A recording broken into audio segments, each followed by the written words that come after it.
নমস্কার বন্ধুরা, আজ আমি তৈরি করেছি সুজির ধোকলা। এটি বানানোর জন্য একটা পাত্রের মধ্যে নিয়ে নেব 1 কাপ সুজি। সমস্ত কিছু এই একই কাপ দিয়ে মাপ করেই নিতে হবে। আবারও ওই একই কাপের মাপ করে আমি দিয়ে দেব 1 কাপ টক দই, সাথে দিয়ে দেব 1 কাপ জল। এবারে ব্যাটারটা ভালো করে মিশিয়ে নিতে হবে। সুজি এবং টক দই ভালো করে মিশিয়ে নেওয়া হয়ে গেছে। এইভাবেই ঢাকা দিয়ে রেখে দেবো প্রায় 10 মিনিট। যেহেতু সুজিটা অনেকটা ফুলবে তার জন্য কড়াইতে আমি কিছুটা জল দিয়ে ঢাকা দিয়ে জলটা ভালো করে ফুটিয়ে নেব। সুজিটা আমি প্রায় 10 মিনিট মতো ঢাকা দিয়ে রেখেছিলাম। এবারে ঢাকা খুলে আরও একবার নাড়াচাড়া করে মিশিয়ে নেব। দেখুন সুজিটা অনেকটাই ফুলে উঠেছে। দিয়ে দিলাম এর মধ্যেই পরিমাণ মতো লবণ,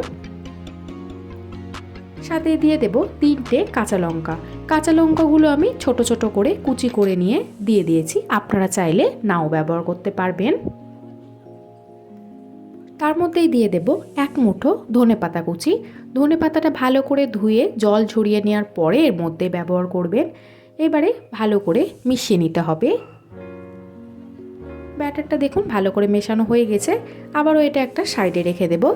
এবারে ঢোকলাটা যেই কেক টিনের মধ্যে বানাবো তার মধ্যে দিয়ে দেব সামান্য পরিমাণে সাদা তেল। তেলটা ভালো করে চারিধারে লাগিয়ে নিতে হবে। এবারে সুজির ব্যাটারটার মধ্যে দিয়ে দেব 1 চামচ বেকিং পাউডার। আপনারা চাইলে এর পরিবর্তে বেকিং সোডা অথবা ইনোরও ব্যবহার করতে পারবেন। তবে বেকিং সোডা ব্যবহার করলে সেই ক্ষেত্রে পরিমাণটা একটু কম দেবেন।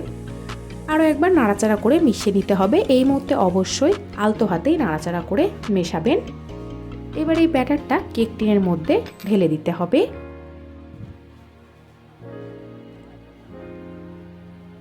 ওপরে থেকে দিয়ে দেব সামান্য পরিমাণে ভাজা জিরে গুঁড়ো। এটা একদমই অপশনাল, যেহেতু সাদা ধোকলার কালারটা, তার জন্য আমি ওপরে থেকে ভাজা জিরে গুঁড়ো, সামান্য পরিমাণে কাশ্মীরি লঙ্কার গুঁড়ো এইভাবে ছড়িয়ে দিয়েছি।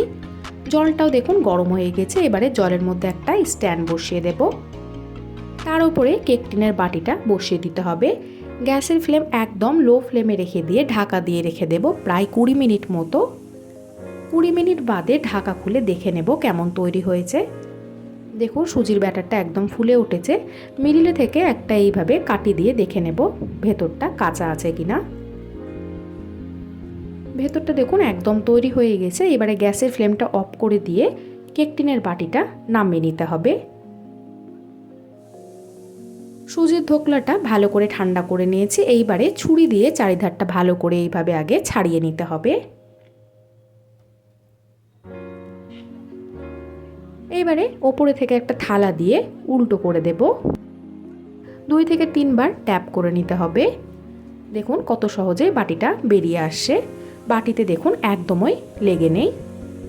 সুজির ধোকলাটাও খুব সুন্দর তৈরি হয়েছে। এবার এটা আমি সোজা করে দেব। আপনারা যেমনভাবে চাইবেন সেই হিসাবে ছোট ছোট করে পিস তৈরি করে নেবেন।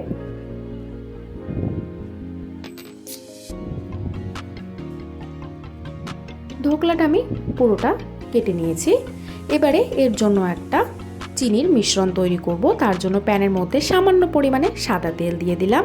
তার মধ্যে দিয়ে দিলাম সর্ষে, দিয়ে দেবো এর মধ্যেই সামান্য পরিমাণে জল, সাথে দিয়ে দেব 1 চা চামচ চিনি। যেহেতু সুজির ধোকলাটা টক দই দিয়ে তৈরি করেছি, চিনি দিলে টেস্টটা ভালো হবে। আপনারা চাইলে এখানে কাঁচা লঙ্কারও ব্যবহার করতে পারবেন। যেহেতু আমি ধোকলার মধ্যে দিয়ে রেখেছিলাম তার জন্য আর এক্সট্রা করে কাঁচা লঙ্কার ব্যবহার করিনি। 2 মিনিট মতো লো ফ্লেমে ফুটিয়ে নেওয়ার পরে এবারে ধোকলার উপরে থেকে এইভাবে চিনির রসের মিশ্রণটা দিয়ে দেব। পুরোটাতে আমি দিয়ে দিয়েছি। দেখুন ধোকলাটা একদম তৈরি হয়ে গেছে। ধোকলাটা প্রচণ্ড দেখুন স্পঞ্জিও হয়েছে। আপনারাও চাইলে এইভাবেই খুব সহজেই সুজির ধোকলা তৈরি করে ফেলতে পারবেন।